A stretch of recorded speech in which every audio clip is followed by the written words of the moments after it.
वो नदी जहाँ से मैं जल लेकर आया था। किंतु इस नदी का जल तो स्वच्छ है और तुम्हारा जल नील वर्ण था।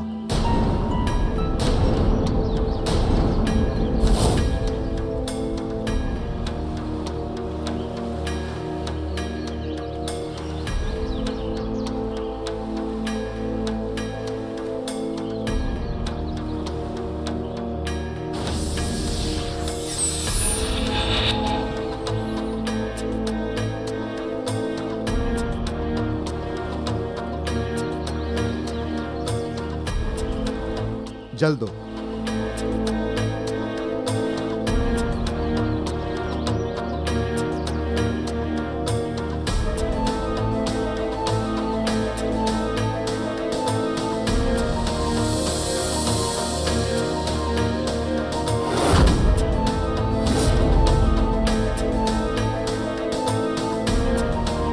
देखिए महाराज, दोनों जलों में अंतर देखिए।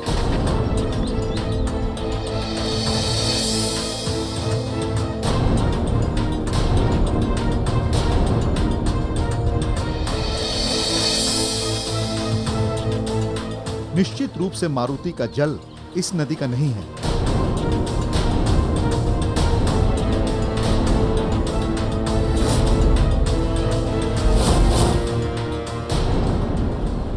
ये कैसे हो सकता है? मैं तो इसी नदी से जल लेकर आया था। तो तुम्हारे कहने का अर्थ है कि इस नदी का जल विषाक्त है? तो ठीक है, मैं अभी नदी का जल पीकर प्रमाणित कर देता हूं।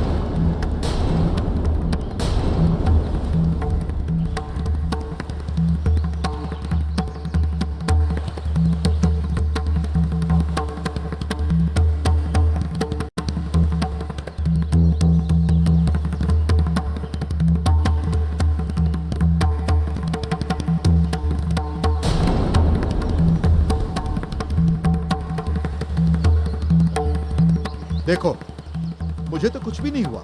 मैं तो पूर्ण रूप से स्वस्थ हूं।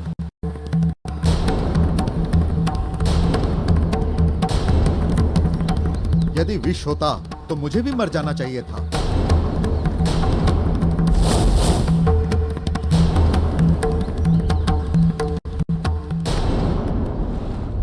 महाराज, अब यह स्पष्ट हो गया है कि इसी वानर बालक ने राजकुमार को विष दिया है।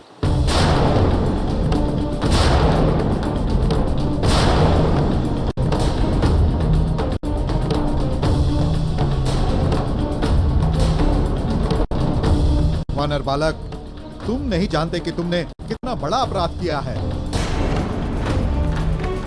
तुमने यहाँ के महाराज नेमिदत्त के होने वाले दामाद की हत्या की है। हत्या!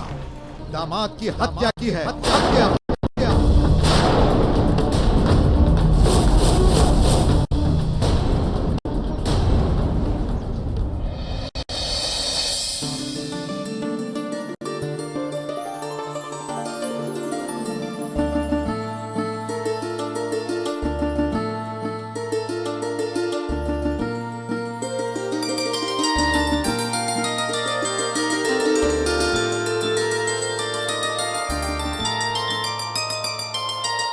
पुत्री,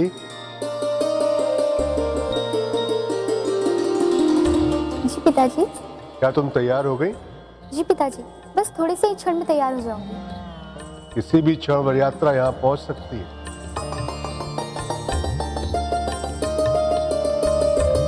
मंत्रीवर, पता कीजिए वर यात्रा कहाँ तक पहुंची है। जी महाराज।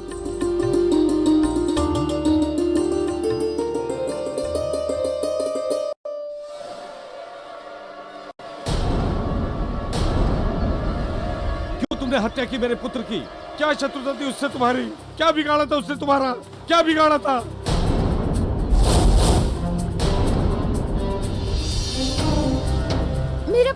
मेरा विश्वास कीजिए महाराज। मैंने केवल उनकी स्थिति देखकर उनके जीवन की रक्षा करने का सच्चे मन से प्रयास किया। मैं क्यों उनकी हत्या करूंगा? तुमने ही हत्या की है, इसलिए अब तुम्हारे इस अपराध का दंड राजा नेमिदत्त तय करेंगे।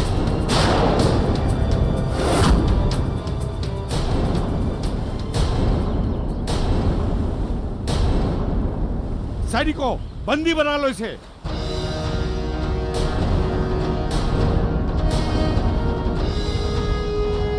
ले जाओ इसे।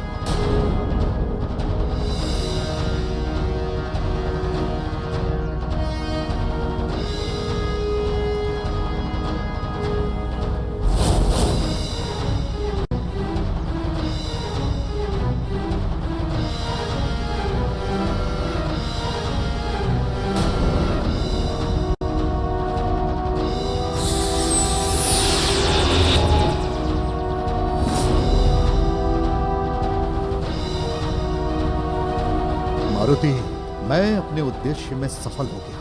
यही है नीलम का दुष्प्रभाव कि जब मैं किसी विपरीत राशि के साथ जाता हूं तो मनुष्य पर हत्या तक के आरोप लगते हैं, जिसमें कि तुम फंस चुके हो। और अब इस आरोप से मुक्ति का केवल एक ही मार्ग है, तुम्हारी मृत्यु।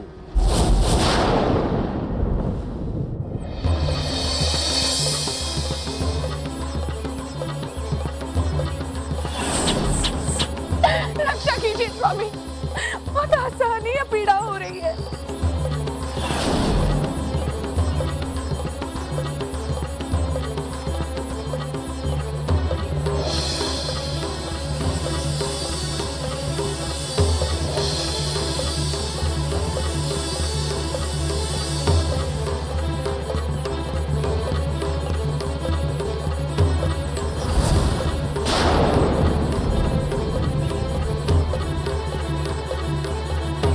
केसरी, अब मैं तुम्हें मानवता एवं धर्म के मार्ग पे भी नहीं चलने दूंगा। अब ये गोमेद तुम्हें प्रेम और संवेदनाओं से भी विरक्त करेगा। विरक्त।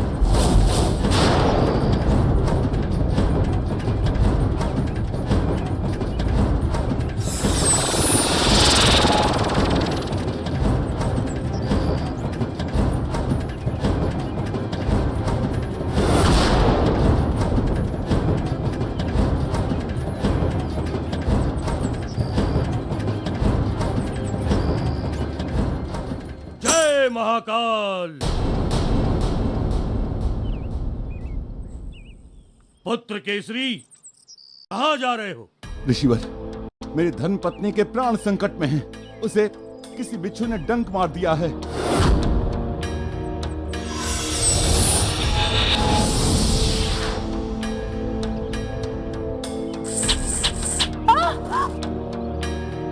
असहनीय पीड़ा हो रही है ऋषिवर। चलिए ऋषिवर, उसे बचा लीजिए।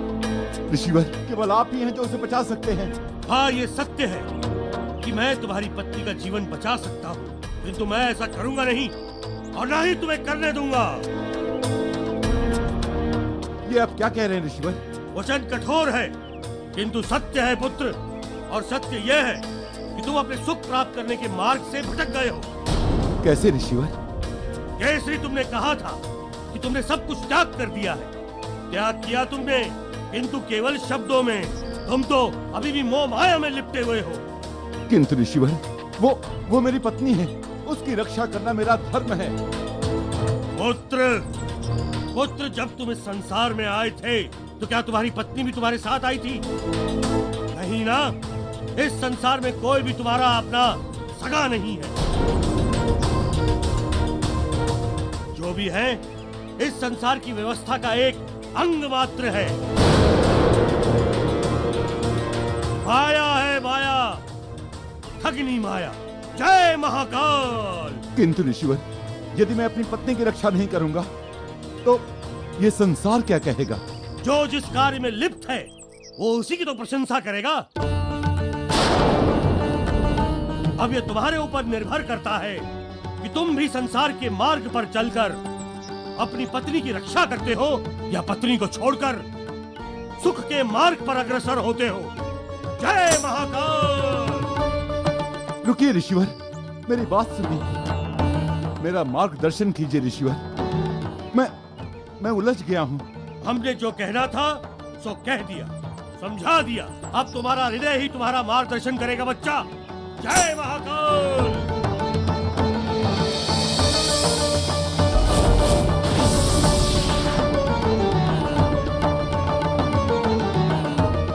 जो भी है इस संसार की व्यवस्था का एक अंग मात्र है। माया है, माया है, माया है, ठगनी माया।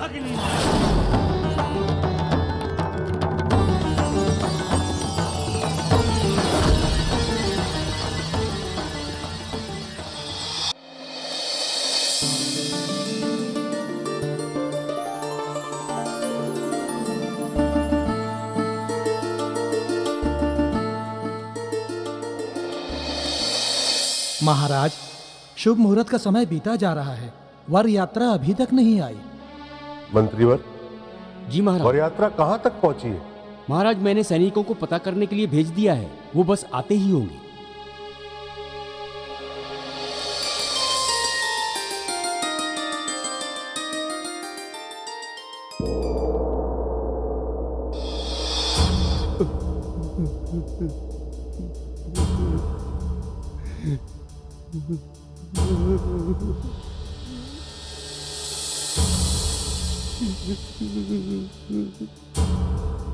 समझे जी, ये क्या हुआ? आपकी ऐसी अवस्था? राजकुमार कैमर कहाँ है?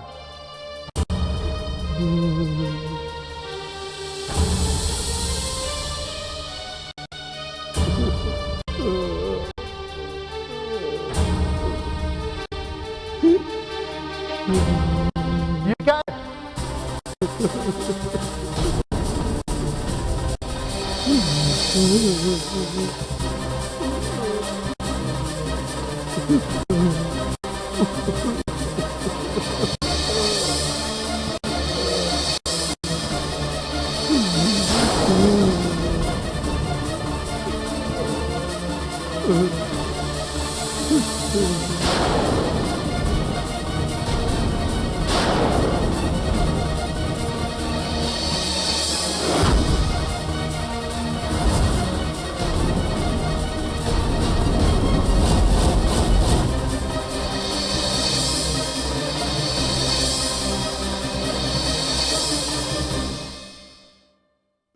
महाराज, महाराज, आपके दामाद की हत्या हो गई।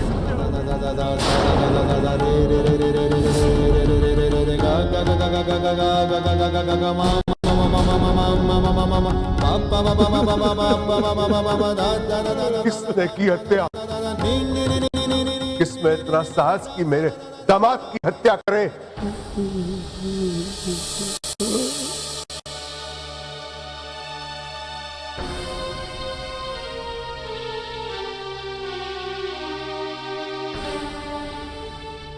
राजकुमार की हत्या इस वानर बालक ने की है।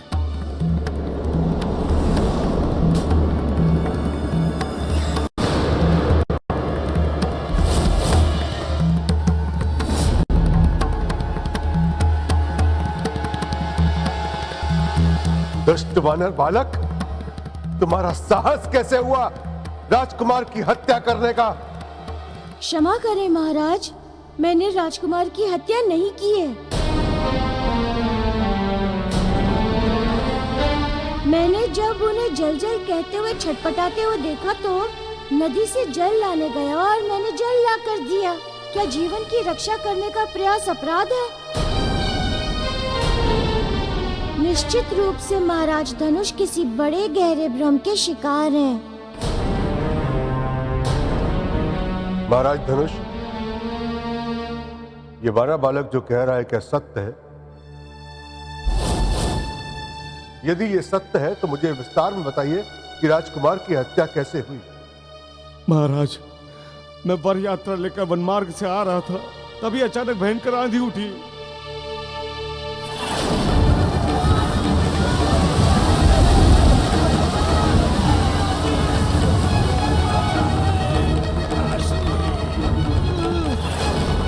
मुझे बहुत प्यास लगी है।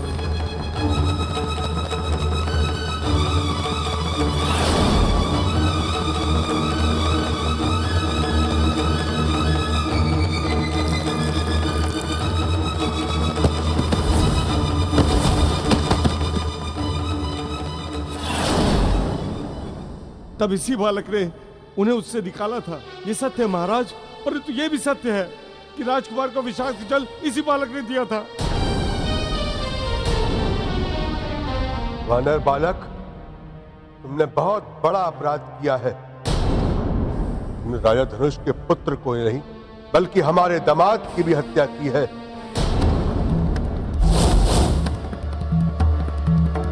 तुमने एक साथ दो जीवन का अंत किया है, एक प्रत्यक्ष पिता का और दूसरा एक पिता की पुत्री का, जिसकी वो भ्राता बनने वाली थी।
मुझे क्षमा कर देना अंजना, क्योंकि अब मैं इस मोह में नहीं पड़ सकता। सुख दुख सब अकेले भोगना होता है। तुम्हारी रक्षा करके मैं तुम्हारे प्रेम के बंधन में फिर से नहीं बंध सकता, क्योंकि हम सब अकेले आए हैं और अकेले ही जाएंगे। इसलिए देवी, अब मुझे अपने सुख की खोज में जाने की आज्ञा है। विदा देवी, विदा।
वानर बालक, तुम्हारा अपराध क्षमा योग्य नहीं है। हम तुम्हें ऐसा दंड देंगे कि पूरा संसार आने वाली सदियों तक कभी भुला नहीं पाएगा।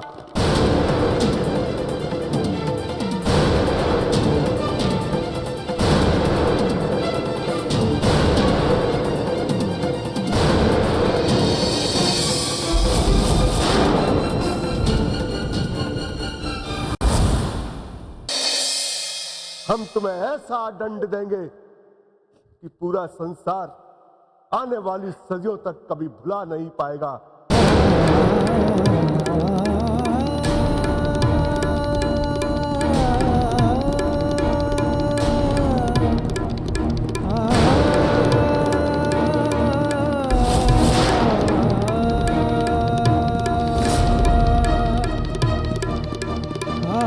ले जाओ इसे और कारागार में बंद कर दो।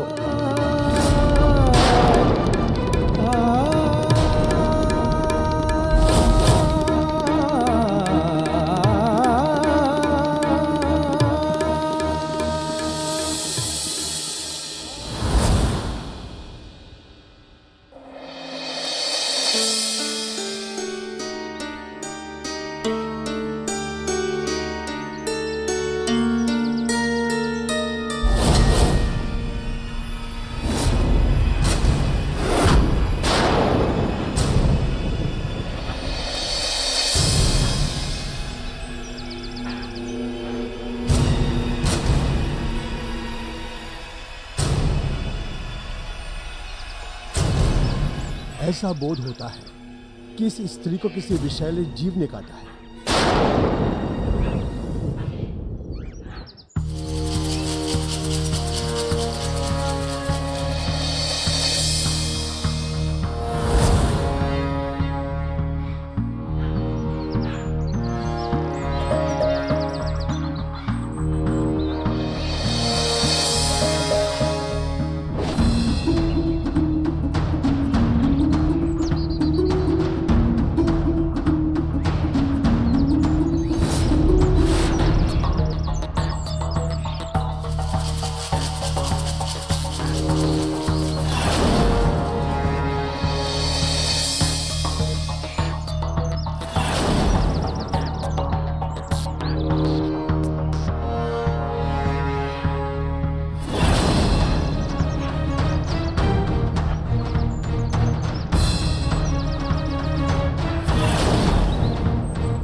समझ में नहीं आ रहा है कि ये सब घटनाएं कैसे घट रही हैं। बिल्कुल ही आशातीत।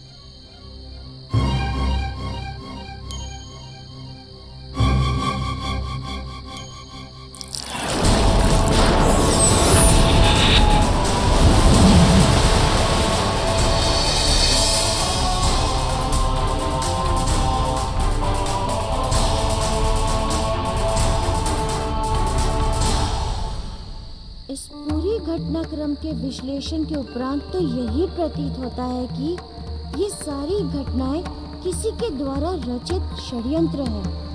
अन्यथा अचानक आंधी का आना, नदी के जल का नील वर्ण होना, फिर उसी नदी के जल का सामान्य हो जाना, सब कैसे संभव है?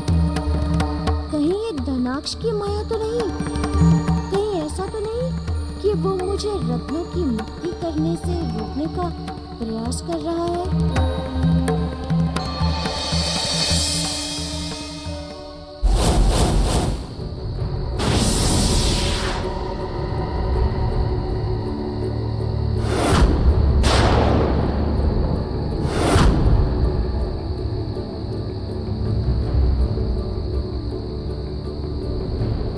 मारुति, तुम सही सोच रहे हो।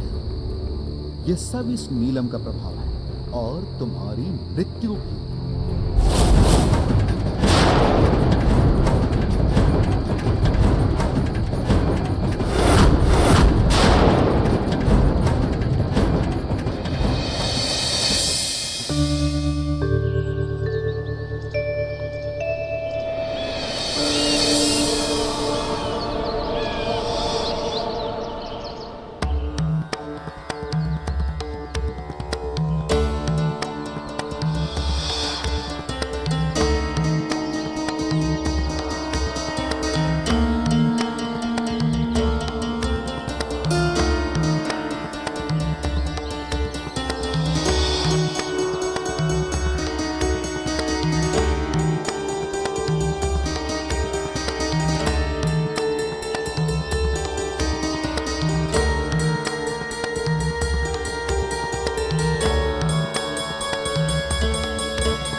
ईश्वर का धन्यवाद है कि तुम चेतना में आ गई।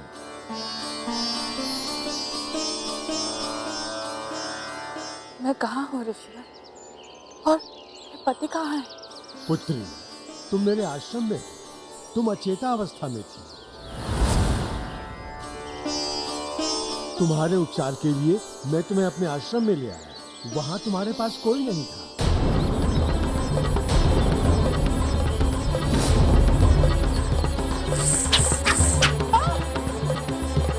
मैं शीघ्र ही किसी वैद्य या ऋषि को लेकर आता हूँ। आप साहस रखिए। स्वामी, स्वामी! मुझे जाना होगा। मुझे अपने पति को ढूंढने जाना होगा। किंतु पुत्री, अभी तुम्हें विश्राम की आवश्यकता है।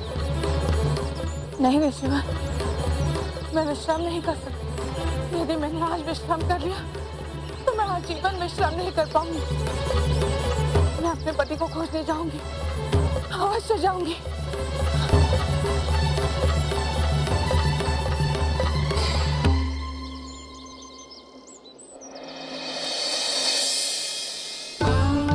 स्वामी, स्वामी, कहाँ चले गए आप मुझे अकेला छोड़कर? स्वामी, स्वामी, स्वामी!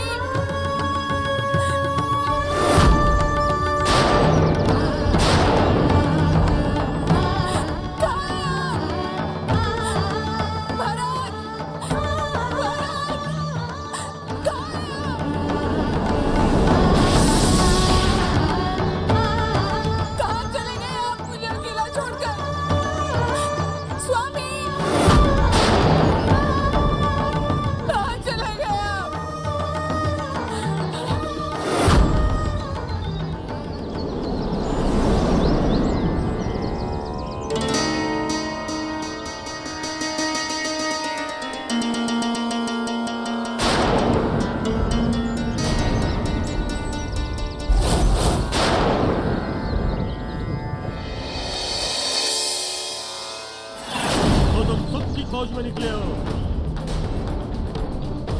किंतु आपने कैसे? अपनी दिव्य दृष्टि से बच्चा, अपनी दिव्य दृष्टि से। कुछ भी गुप्त नहीं है हमसे।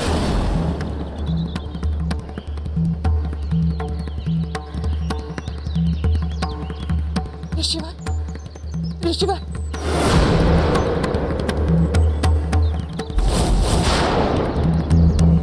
क्या आपने मेरे स्वामी को कहीं देखा है?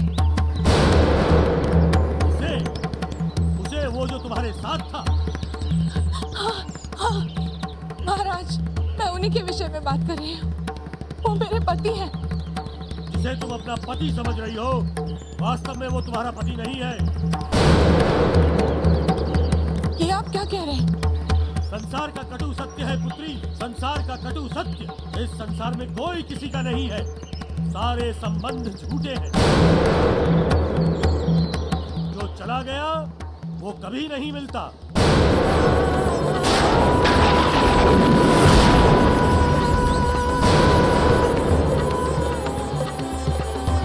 इसीलिए कहता हूँ कि जिसे तुम अपना पति समझकर खोजने का प्रयास कर रही हो, वो सारे प्रयास व्यर्थ है। जाओ, चली जाओ, लौट जाओ। नहीं नहीं, क्षमा कीजिए ऋषिवर, किंतु मैं उन्हें लिए बिना यहाँ से नहीं लौट सकती। उनका जीवन संकट में है। स्वामी, स्वामी! अंजना, अब केवल तुम छटपटा सकती हो, किंतु केसरी तो कभी पा नहीं सकती, क्योंकि मैंने तुम दोनों को सदा सदा के लिए पृथक कर दिया।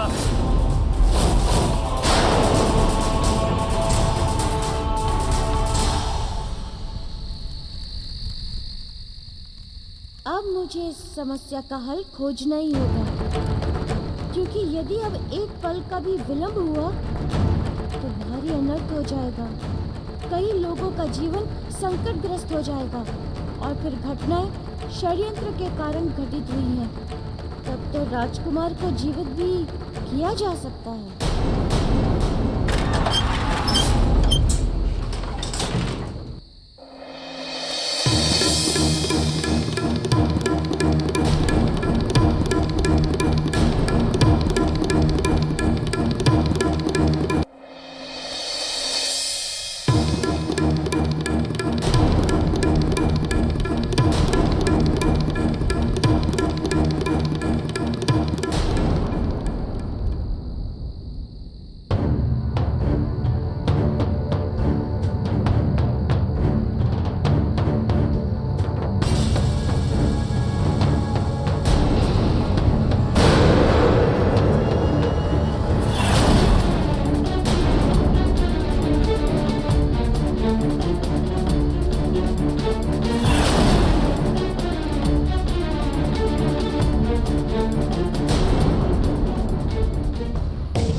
ऋषिवर, मैंने अपना सब कुछ त्याग दिया है, यहाँ तक कि अपनी पत्नी तक का त्याग कर दिया है। अब आप मुझे ये बताइए कि सच्चा सुख कब और किस प्रकार का? पुत्र, एक बार और सोच लो। सच्चे सुख का मार्ग बहुत ही कठिन मार्ग होता है। वहां तक कुछ बिरले ही पहुंच पाते हैं।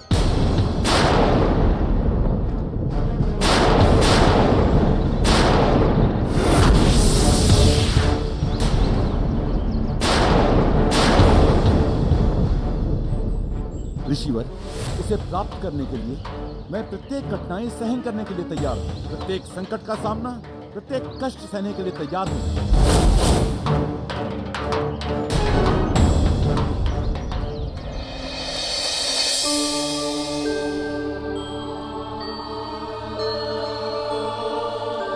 आप और हाँ, मैं राजकुमार ने तुम्हारी क्यों हत्या कर दी? बोलो बोलो, क्यों क्यों क्यों?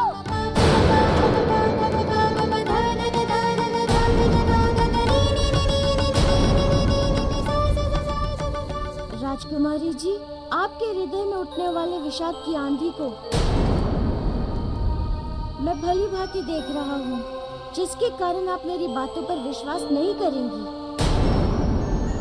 किंतु सत्य ये है कि मैं निर्दोष हूँ। मैंने आपके राजकुमार की हत्या नहीं की है। निर्दोष हूँ या दोषी, अब इससे कोई अंतर नहीं पड़ने वाला है। मैं मन से उन्हें अपना जीवन साथी माना था, और अब उनके नहीं रहने के बाद मैं उनकी संगनी होने का धर्म अवश्य निभाऊंगी। इसीलिए अब मैं आत्महत्या करने जा रही हूँ।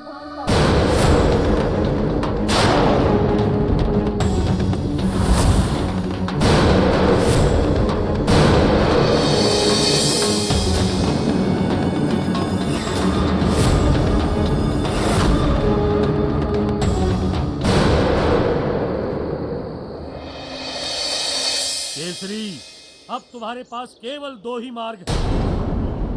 या तो तुम अपने राज्य लौट जाओ तथा मिथ्या सुख के साथ अपना जीवन व्यतीत करो, अथवा दुख के मूल इस शरीर का अंत कर दो तथा सच्चे सुख के सागर में गोते लगाओ, अथवा दुख के मूल इस शरीर का अंत कर दो तथा सच्चे सुख के सागर में गोते लगाओ।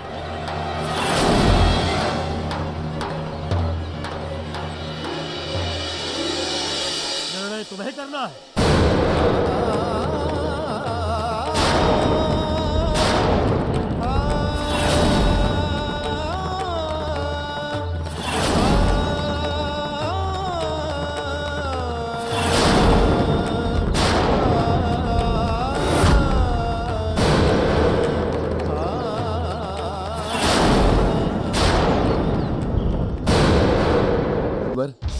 इस सुख के लिए मैं इतना दूर आ चुका हूं कि अब वापस नहीं लौट सकता। मैं अपने इस शरीर का त्याग कर दूंगा, सच्चे एवं परम सुख को प्राप्त करूंगा। तो तुम शीघ्र ही दक्षिण दिशा की पर्वतमाला की चोटी की ओर प्रस्थान करो। मुझे आज्ञा दीजिए। जय महाकाल।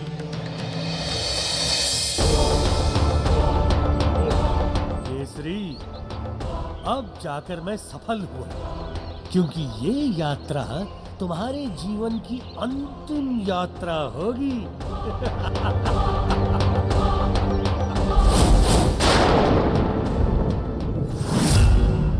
काकी, आपने मेरे स्वामी को कहीं देखा है? भैया, मेरे स्वामी को कहीं देखा आपने? भैया, आपने मेरे स्वामी को कहीं देखा है?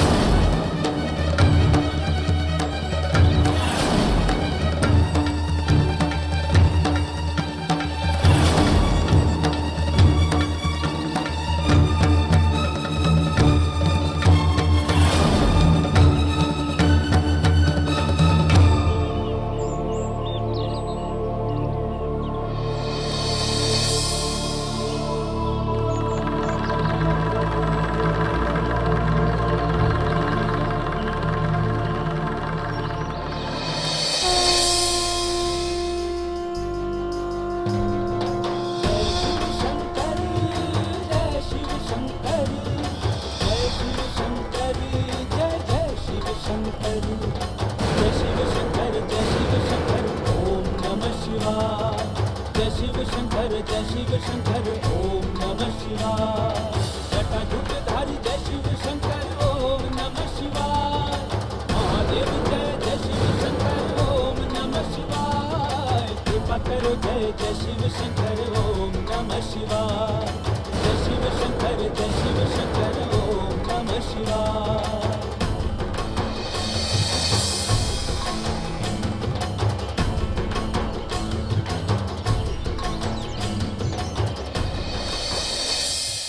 हे विधाता, मैं परास्त हो गई। कुछ समझ में नहीं आ रहा है। अब आप ही मार्ग दिखाइए प्रभु। मैं अपने पति को कहाँ खोजूं, कैसे खोजूं, किस दिशा में खोजूं प्रभु, किस दिशा में?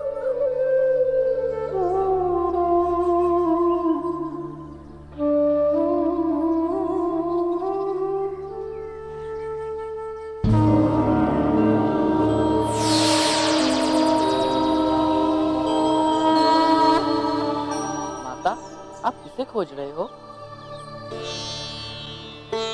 अपने पति को। कहीं वे वानर पुरुष तो नहीं थे?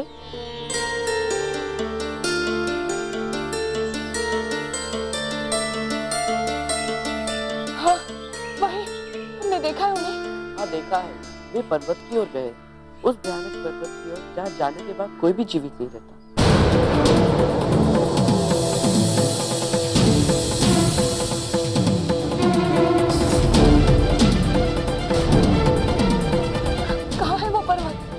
उधर उस ओर।